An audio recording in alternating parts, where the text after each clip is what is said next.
We Now are we're recording. Now we're recording. Hot mic, hot mic. And Phil, the virtual floor is yours. All right, thank you very much. Let me go ahead and pop up my presentation and maybe even share it with the rest of you. That's probably a good idea. So good morning, everyone. Or, maybe it's not morning where you're at. But, thanks for that intro. And yeah, so what are we going to talk about a little bit today? So today I just wanted to do kind of a little bit of introduction to extended file systems on Linux. So when it comes to extended file systems, we have, a lot of stuff we can talk about. But real quick, I know I got a little intro from Rice Rocket here, and a little bit about me. I've spoken at CornCon before. I've spoken at a few other things like, I don't know, some little cons you've probably heard of, like DEF CON and Black Hat, GERCON, B-Sides, and a few others. So written a few books, including Hacking and Penetration Testing with Low-Power Devices, Linux Forensics, and that's what this stuff that we're going to talk about today comes from, and Windows Forensics and USB Forensics. Professor of Digital Forensics at Bloomsburg University of Pennsylvania. They like it if I say of Pennsylvania, even though there's only one Bloomsburg University in the entire universe, in the entire empire. We're one of 6 that have the NSA DHS Center of Academic Excellence labels, whatever you want to call it, that's doing forensics. Been programming since I was 8, and in assembly since I was 10, hacking hardware since I was about 12. I'm an aviator, plane builder. I have 17 aviation ratings, so that's also what I like to do for fun. Okay, so as I said, material from what I'm going to talk about today comes from a chapter in this book on Linux forensics that I put out there. It's pretty well regarded. I mean, you can go read the reviews and all that. It's essentially the only book on Linux forensics that's available, and it's the best one, of course, and most complete. Okay, so today in about 50 minutes or so, I want to try to kind of give you a feel for extended file systems and how they work. So this is going to be kind of a whirlwind tour. I wish we were in person, and if we were in person, I might stretch this out to a lot more than 50 minutes and have some fun exercises for you guys to do. So extended file systems, what are they all about? These are actually based on the Unix file system, UFS. Now, even though it's based on this and it's newer, it's actually simpler than UFS. And why is that? Well, there's a lot of baggage in UFS. It's really old, and there's stuff that we don't need anymore. If you say, well, what kind of stuff are you talking about? Even if you look at, let's say, just hard drives. A long time ago, you had to worry about how many cylinders and heads and sectors are on this hard drive, and you had to tell your BIOS all about that. You don't have to do any of that stuff anymore. So, a lot of that kind of stuff has been removed from UFS to make the extended file system. It's meant to be really robust with good performance. It's the most common file system on Linux. You have extended 2, which is common for partitions that don't change much. It is a non-journaling file system, and that's why it's good for things that don't change a lot. Like, I've got my operating system. It doesn't really change a lot. So depending on how I partition my system, I might see Ext2 being used. And then we have Ext3 and 4. And these are journaling file system. So these are the ones that you see used most often. And I would say today you probably see Ext4 as the most common file system out there. So how does this stuff work? Well, if you look at an Ext file system, you're going to see that things are arranged in block groups. And you start with this boot block, which is the first 1K normally, which is 2 sectors. If you didn't know this, almost universally, a sector is 512 bytes. So this is going to be two sectors long, and it's pretty much not used today. But anyway, so each block group is going to start with something called a superblock. So a superblock is basically like a volume boot record. If you're a Windows person, it tells you about the partition. Then we have group descriptors that tell you about the different groups, the different block groups. We have a data block bitmap, an inode bitmap, inode table, and then we have data blocks. So of course, this isn't really just scale, because hopefully your data blocks are the biggest chunk of the block group, because everything else is just overhead, right? If the overhead is most of your blocks, well, I don't know, it must be a government system or something, or, you know, who knows? Some state university systems are about that bad, like California, you know, they got 2 administrators per faculty member. It's not an exaggeration, it's actually true. So that's kind of the overall structure. What does it look like? Now, if you look at an extended file system, you have these things called inodes. You might say, well, what's an inode? An inode is everything about that file except for its name. So if you're familiar with Windows stuff and NTFS, it's kind of like a master file table entry, except it doesn't have the actual file name.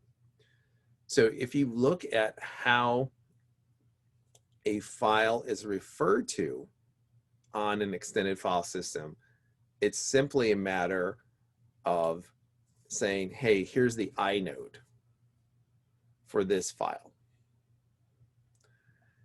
So each inode, again, everything you wanted to know about the file, all the metadata minus the actual name of the file. So we'll talk a little bit about, you know, how do you get the name of the file out there, and that's in a mapping between inodes and file names, and that's, hey, guess what that is? It's a directory entry. Not surprising. Now, if you look at an inode, it has a way of storing your file, right? So it has a list of locations or blocks for your file. So if you look kind of here at this picture, you'll see that we have what we call direct blocks. So this will list the first several blocks that are used to store this file. So, you know, let's say your file is only 8 blocks long. It's a short file. Okay. You can store that just by listing the blocks which are used. And why is that a good thing? Well, if you have a lot of small files, which is pretty common on some Unix and Linux systems, this works just great. Well, what if you have a file that's longer than the number of direct block spots that you have? Well, now you have to use an indirect block. So what's an indirect block? An indirect block points to a block that has a list of blocks. And if that's still not big enough, then you can go to a doubly indirect block. And guess how that works? You have a pointer to a block that has a list of blocks that contain lists of blocks. And if that's still not enough, then we actually have triply indirect blocks. So this is the normal way, if you will, at least with Ext2 and Ext3 file systems, of storing the list of blocks that a file is contained in. And of course, in Unix and Linux, everything's a file. So, all right. Now, if you look at an extended file system, they have some features. And these features are broken up into 3 different categories. We have compatible, incompatible, and compatible read-only. Now, when I teach this stuff at the university, sometimes people get a little bit confused about these things. This is compatible as in, what is your OS doing? It's not as in, what's the file system doing, right? The file system is just data. It just sits there. So if your OS doesn't support a compatible feature, you can still safely mount this file system and just say, okay, I don't support this feature. I don't even know what it does, but that's okay. If it's incompatible, you shouldn't even mount it. If it's compatible and read only, that means if your OS doesn't support it, you can mount that file system, but only read only. In other words, if you write to it, you're going to mess it up. So you might say, why would I learn this stuff? I was doing forensics. You know, you might have an attacker that has some non-standard extensions, and it's good to know about these extensions. Okay, superblocks. Superblock, as I said, is just a description of this file system. And it tells you things like, what's the block size? How many total blocks are there? How many blocks are there in each group? Are there reserved blocks before the first block group? How many inodes are there? So you can actually run into a situation on a Linux file system where you have so many files you've run out of inodes and you can't store any more files even though the disk isn't full. It doesn't happen a lot, but it could happen. The volume name and things like the last write time and the last mount time. And where was it last mounted? Also things like, is it clean?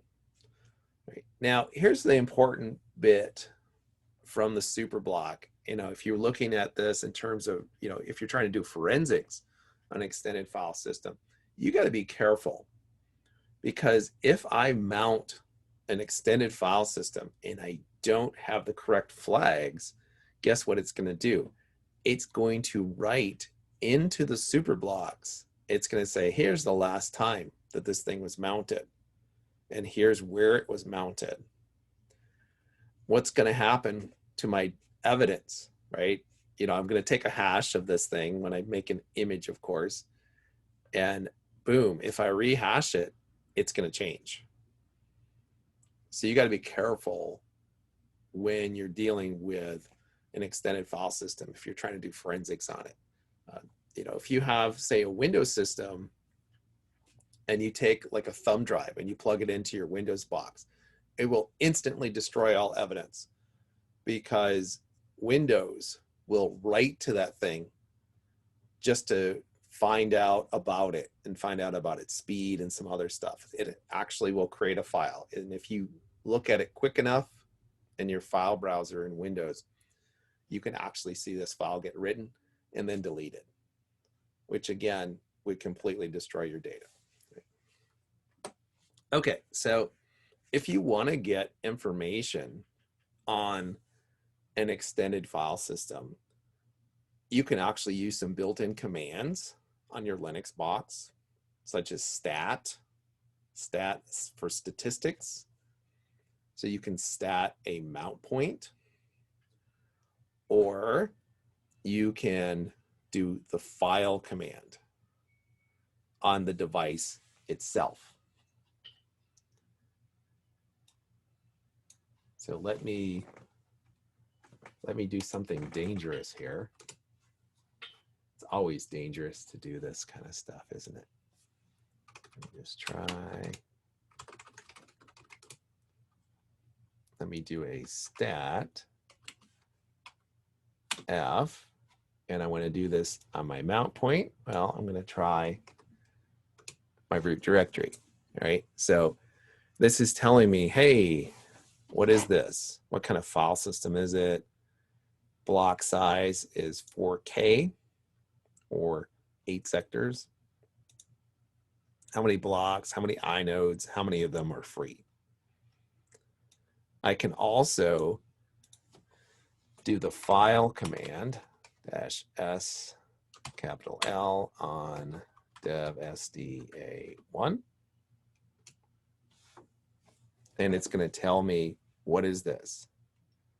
It's an MBR based, master boot record based system. In other words, it's not using GUID partitions, and it's telling me a little bit about it. So here are my different partitions on this disk, on my little wimpy Linux workstation with its 5 screens, etc., that I'm presenting this on. Okay. So a little bit more about some of these features. Compatible features. Again, you can mount this file system even if you don't support these features, and you can mount it read write. You should never run fs check on a file system if it has features that you don't support. That's kind of a universal given. And why would you care? It affects the structure of the block groups. Again, if you were doing forensics. So some compatible features, directory pre-allocation, or pre-allocate space. Okay, well, maybe that doesn't happen. Not a big deal. We have journaling. So if I have a journal, Ext3 and Ext4 systems can have a journal. It's okay if I don't use the journal. I can read and write directly. I should back up for a second. If you don't know what a journal is, it's basically like a buffer, if you will, where changes are written to the journal first, and then they're kind of batched and written to the actual device. And this improves performance, and it also gives you a consistent state. So if, file system is possibly corrupted because the power was lost to the computer, for example, then it'll look in the journal and go, hey, I had some operations I didn't finish. Let me finish that. Extended attribute support, having directory indexes, things like that. All right, so these are compatible features. So again, if I don't have these features, I can just say, yeah, that's all right.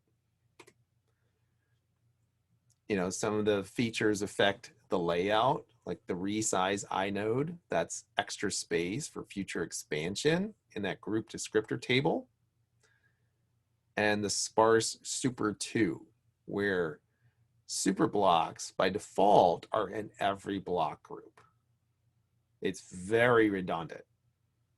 If you look at a Windows file system like, let's say, FAT, well, FAT32 does have a backup volume boot record, which is essentially what a super block is, and NTFS also has one. Well, by default, on your Ext file system, it's going to be in every group. So sparse super 2 says, hey, I'm going to have the main super block at the beginning of the file system, and then I'm going to have 2, and that's it. So it can affect the layout a little bit. All right. So now Incompatible features. So these are features that you shouldn't mount, not even read-only if you don't support them. And of course, if you can't mount it, you probably shouldn't be running fscheck on it. So a couple of example incompatible features: compression. If it's a compressed file system, you're not going to be able to read it. You know, file type. So with the file type feature, directory entries include the file type in a field that has been repurposed. So if you don't support that, then you probably shouldn't be mounting this. If the file system needs recovery, or if the journal is stored on an external device and you don't have access to that, obviously you shouldn't be mounting it or touching it. Something called metablock groups, or if the file system uses extents, which is something we're going to talk about in a little bit, or if it's 64-bit. Normally it's 32-bit. There are 64-bit file systems that you can have. I have never really seen anyone that needed one. I mean, this is a huge file system if you're going to need 64-bit block numbers. And there's a multi-mount protection. Basically, it prevents you from mounting something multiple times. And then there's another thing called flexible block groups. Some more, we have inodes that can be used for extended attributes. We have data in directory entries. So in the directory itself, you might have part of the file. You have large directories, inline data, and encrypted stuff. So if you got encryption and you don't support it, obviously you can't load that. Right? So a little bit about some of these flexible block groups. You take multiple block groups and you treat them as one logical block group. Right? So the bitmaps in the inodes table for the whole logical group is in the first block group. And you might say, well, why would I want to do that? Let's say I have a lot of large files. This allows me to store those large files in contiguous blocks, right? So it's not going to be fragmented, if you will. Because if it's a really big file, it might have to get split between different block groups. And I don't like that. We have meta block groups. And if you have meta block groups, your group descriptors are in the first, second, and last block group. And then, of course, 64-bit mode, it's really going to change things because it changes the size of stuff. Okay. Read-only compatible features. Your file system can be mounted, but only read-only if you don't support these features. And again, don't run fscheck if you don't support all the features. All right. So read-only compatible features. You have things like sparse super. You have sparse super blocks. You only have super blocks in block group 0 or powers of 3, 5, or 7.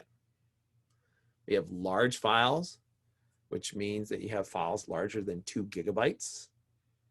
We have B-tree directories. It's not very common, but you have a binary tree that is used in storing the directories. You can also have huge files where the file sizes are represented in logical blocks instead of sectors. We have group descriptor tables, which have checksums. We have subdirectories are not limited to 32K entries, so we have really big subdirectories. We have extra inode size. So we have large inodes on the system. It's like, what's that? We'll talk about that in a little bit here. It has a snapshot, or if you have quotas. If you have quotas, but you're not able to do that, what am I going to do? Well, I'm going to just not enforce those quotas. It's that simple. We have big alloc, metadata checksums. if it's a replica, or my favorite, if it's read-only. If it's marked as read-only, please only mount it as read-only. All right, so sparse superblocks, again, your backup superblocks are only in the groups that are a power of 3, 5, and 7. And the extra I size indirectly affects the layout by changing the size of the inode. Okay, so we're gonna kind of bang through these different parts. So we kind of gave you the high level view, talked a little bit about features, both compatible features and incompatible features and read-only compatible features. So what's a block group? Well, it describes the layout of each block group. The descriptor does, at least. Duh, a descriptor describes. Who would have thought, right? So only the superblock and the block group descriptors are in fixed positions. All the other fields can be moved around. So descriptors are 32 bytes unless you're doing a 64-bit feature. Then they're 64 bytes, they're twice as long. Not surprising. Looks kind of like this. So you have, where is my bitmap? Where's my inodes? You know, where's my block bitmap, my inode bitmap? Where's my inode table? Where do my inodes begin? How many free blocks do I have? How many free inodes do I have? Now, some of these values are split, right? So you see it says the lower 16 bits, the lower 16 bits of the free inode count. Any flags that I have, exclude bitmaps, block bitmap, checksums, which is rarely used, honestly. Inode bitmap checksums, inode table that are unused. Right? So how many inode tables do I have? And a checksum, possibly. And if it's 64-bit, then I have these additional fields. All right, so inodes. You said an inode describes a file. The standard size for an inode is 128 bytes for extended 2 and 3. So you say 128 bytes.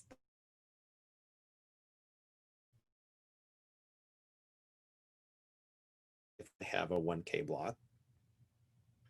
So extended 4 currently uses 156 bytes, but it will allocate 256 bytes on the disk to allow for future expansion.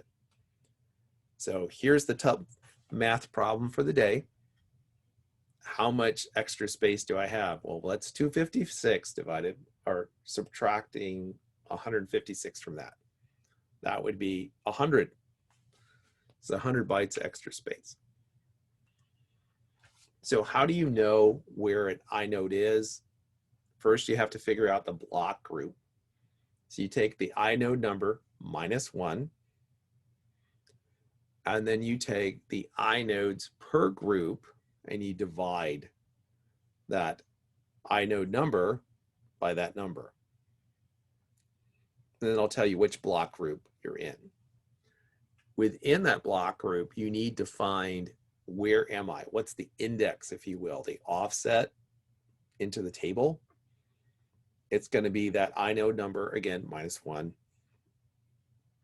and the modulus of the inodes per group. And if you want to find the offset into the inode table, you just take that index times the inode size, which we just said is probably 256, at least for Ext4. Okay, so what does it look like?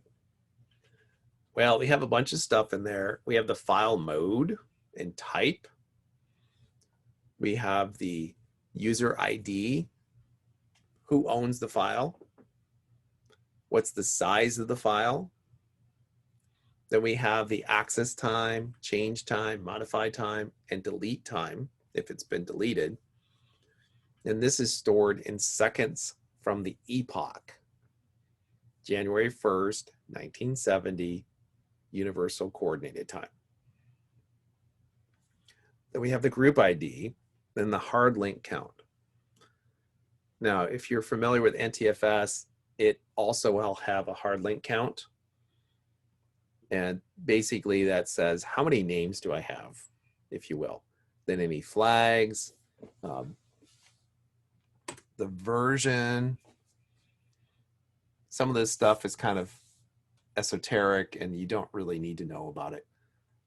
You know, if the file size, the upper 32 bits, and, you know, upper bits of things like your user ID, group IDs, etc.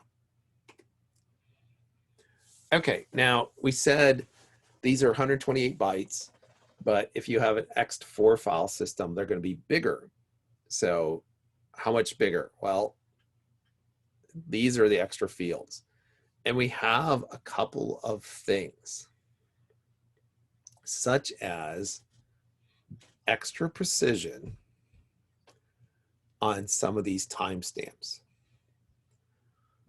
And why is that? Well, there was a problem, you know, like 20 years in the future from now or something like that. There was going to be a rollover of those file stamps that are stored as offsets from January 1st, 1970. So what are they going to do? Well, they said, we've already fixed that problem years and years in advance. We added 2 extra bits and we added precision. So the timestamps on an extended file system are actually to the nearest nanosecond. Just so you know, if you compare this to, let's say, a Windows file system like NTFS, this is 100 times better because they only go to hundreds of nanoseconds is the precision there. So there is, you know, objective proof that Windows is at least 100 times worse than Linux right there. Okay, now we have some special inodes. If this was, again, NTFS, we call these metadata files, but inode 0, there is no such inode. We start at 1. And in inode 1, we put our defective block list, 2's root directory, and then there's some others as well, like where's my journal, and there you have it. So these are like the early inodes, and they all have a special meaning. So if I look at the file mode, there's just a bitmap of things like, you know, do I have set UID or set GID? Do I have the sticky bit set? And then we have our read, write, execute permissions for the owner, the group, and others.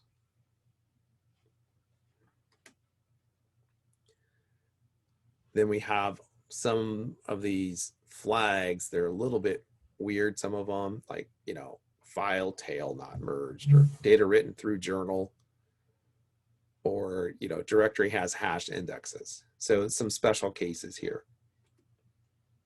And some more flags as well. Again, you know, we don't have time in this kind of quick introduction to go through all of these.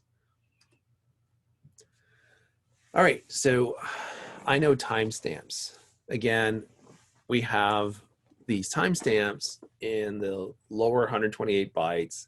And once again, as I just said, we have 2 bits used to extend the timestamp to a 34-bit value instead of a 32-bit value to prevent this rollover problem. And if I remember correctly, that'll get us to like 2,400 and something in terms of the year. And I'm pretty sure that we'll be using something different by then, right? And the upper 30 bits of the extra 32 bits gives you the nanosecond accuracy for timestamps, which is pretty cool, especially if you like to do forensics. Okay. We need to go from an inode to a file. So how do we do that? Well, that's directories, right? So we have regular files and directories, direct and indirect blocks. Right? We have symbolic links. Symbolic links will be stored in an inode block if the target is less than 60 bytes long. And if inline data flag is set, the first 60 bytes of a file can be stored in the inode itself. Now, if you're running Ext4, you can have something called an extent tree that is stored in your inode. And that's kind of where I got this title from. I said, what is the extent of your extended file system knowledge? Well, okay, I know it was a bad joke, but that's where I got it from.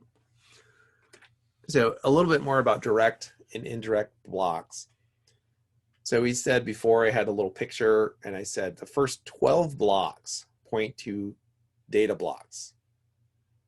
So if you have a file that's 48K or less, which is a lot of files actually, especially on Unix and Linux again, you can just say, oh, here's its 12 blocks. Now, the 13th block pointer points to an indirect block that contains pointers to blocks. So if I have a pointer to this block that has other blocks, I have 1,000 pointers in my 4K block because I have 32-bit block IDs, if you will. That's a 32-bit number. It says this block. So I have 1K times 4K, and doing some advanced mathematics, that's 4 megabytes. So if I have something that's 4 megabytes plus 48K or less, I can store it in the first 13 blocks, right? Because the one is an indirect block.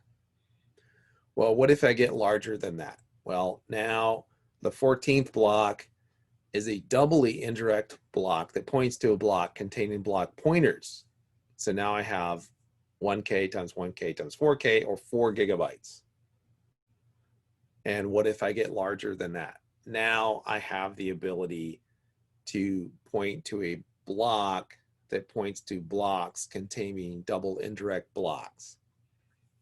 And if I once again do the math, I can store something that's 4 terabytes using that system.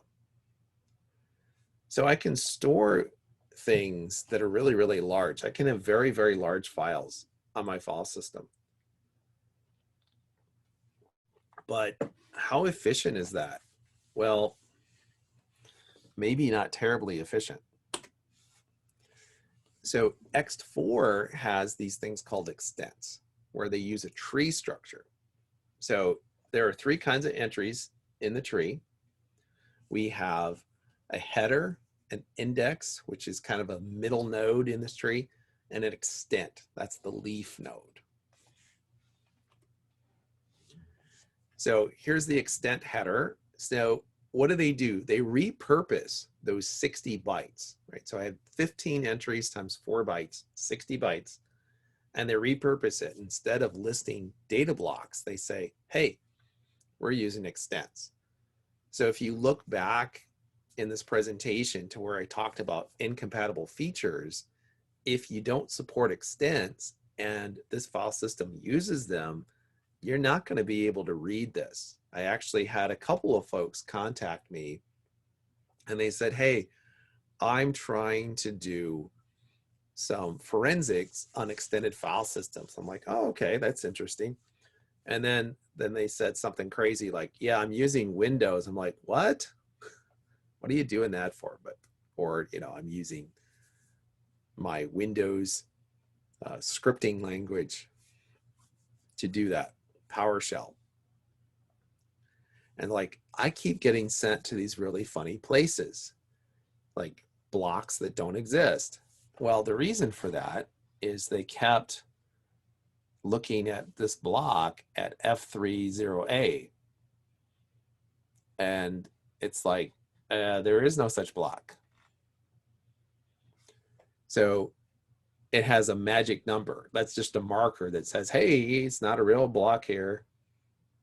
This is using extents, because that is not going to be a legal block. That combined with the next 2 bytes. Then we have the entries that follow the header maximum number of entries. Then we have the depth. How deep is this tree?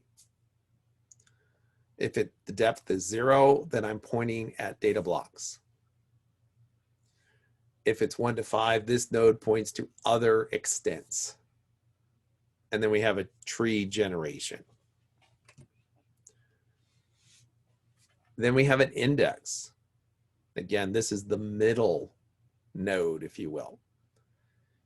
So this node covers which blocks? Block X and following. Then we have the lower 32 bits of the block containing the node, 1 level lower in the tree, and then we have the upper 16 bits of the block described above. Right? So we have 48 bits. And then we have padding.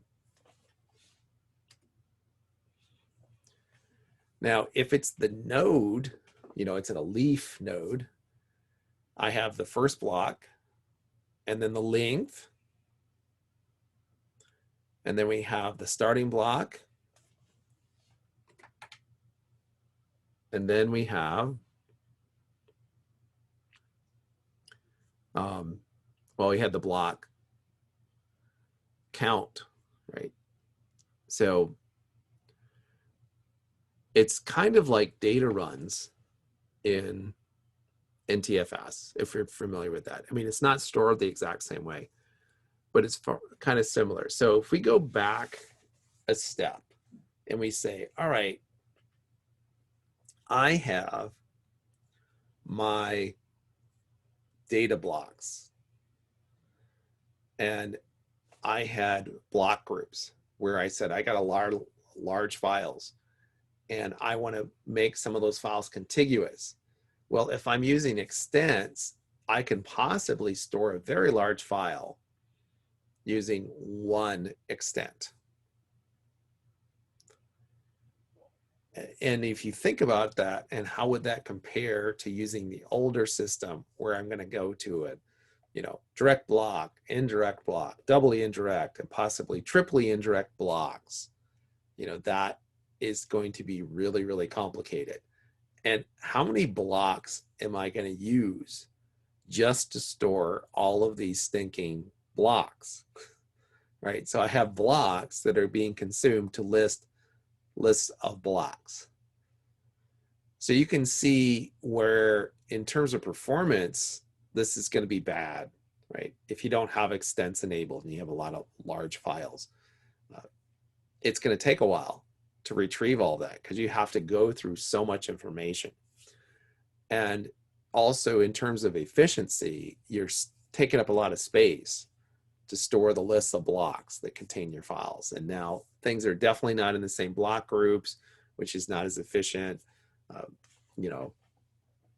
It turns out that the operating system will try its best where it can to keep things in the same directory in the same block groups. So if I were to look at inode numbers of things in a directory, they're going to look very similar. And that's something I talk about in the book when I talk about doing forensics on this stuff. Okay, going from inodes to file names.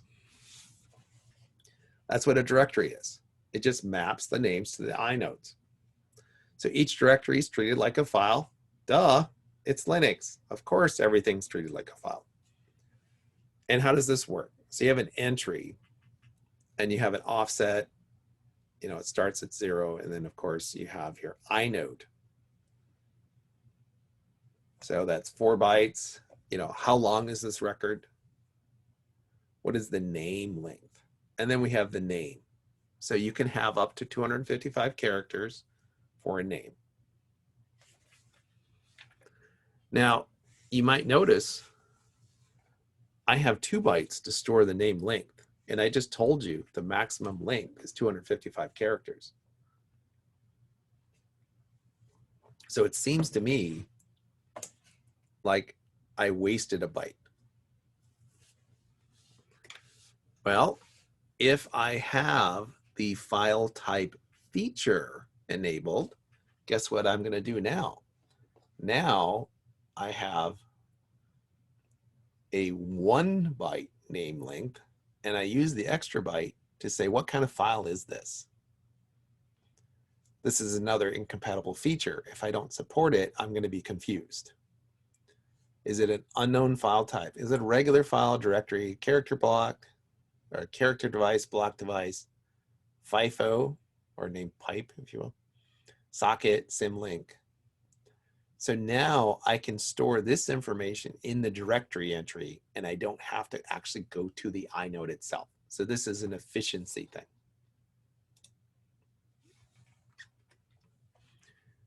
And then we have a directory tail. So what's this? It's a phony entry at the end of each directory block.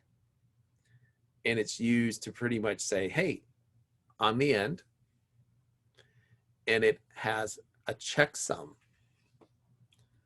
for this block.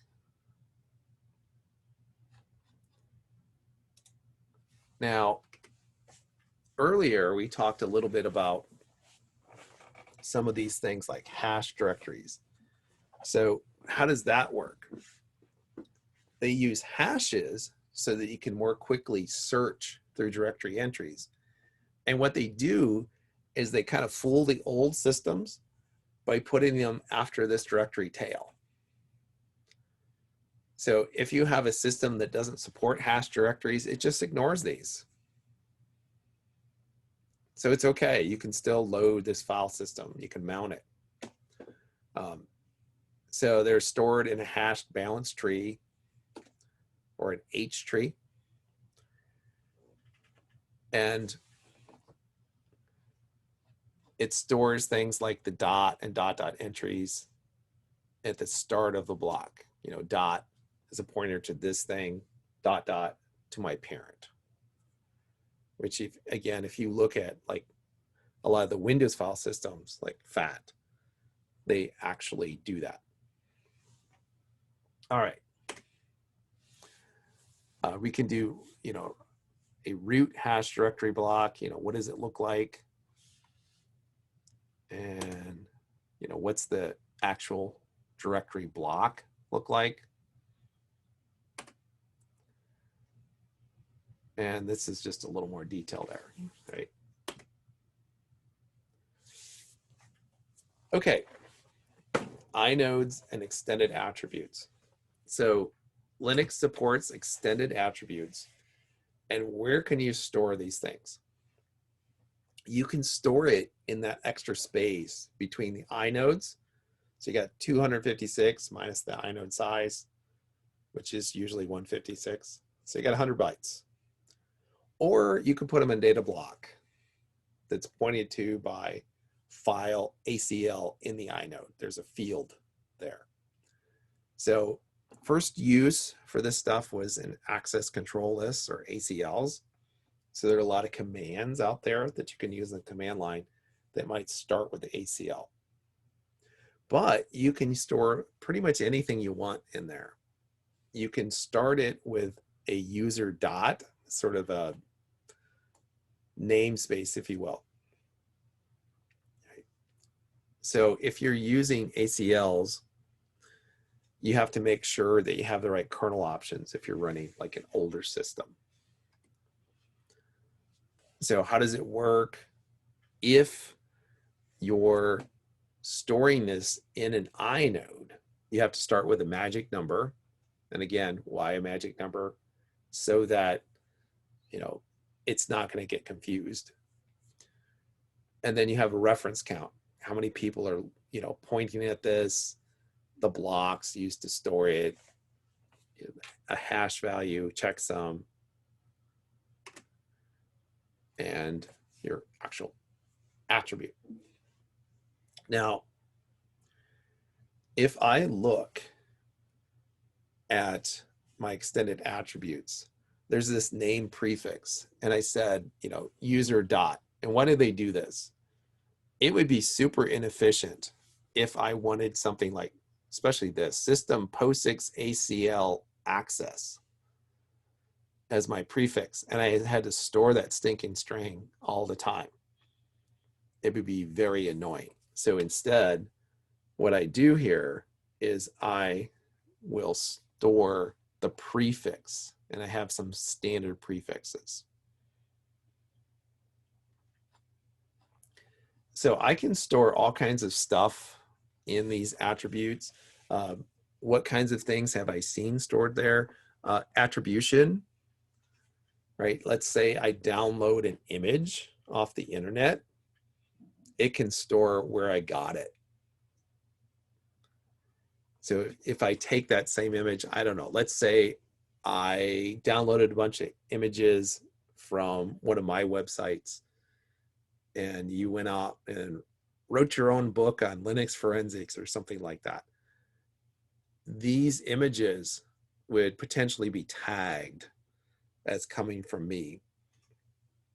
And that might be something that could be used if you try to claim, oh no, I made this image all by myself. You know, I could probably go back and go, actually, no, you didn't. And I can prove that you didn't. All right, so that is our kind of quick whirlwind tour of extended file systems, including some of the newer features like extents. I realize this is a pretty short presentation, so feel free if you want to ask me any questions about it later. You can always email me at ppolstra@gmail.com. You can also hit me up on Twitter. And as I said, this is just an overview of one of the chapters in my Linux forensics books. You can also get some more videos and the files for this at linuxforensicsbook.com. You can download all the scripts from the book, and there are a couple of videos for each chapter as well, just to kind of give you an overview of some of this process. So with that, I will relinquish my screen.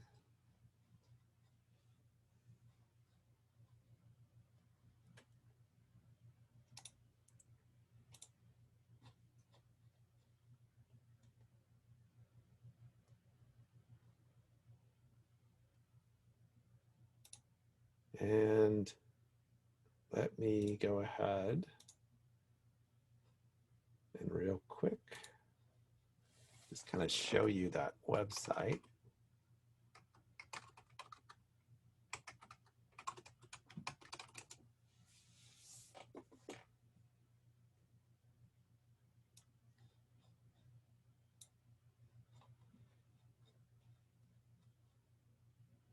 I've become very adept at using Zoom because Bloomsburg University has once again gone back to online only instruction for almost everything. So some of the students now refer to it as Zoomsburg University. So anyway, here is the website.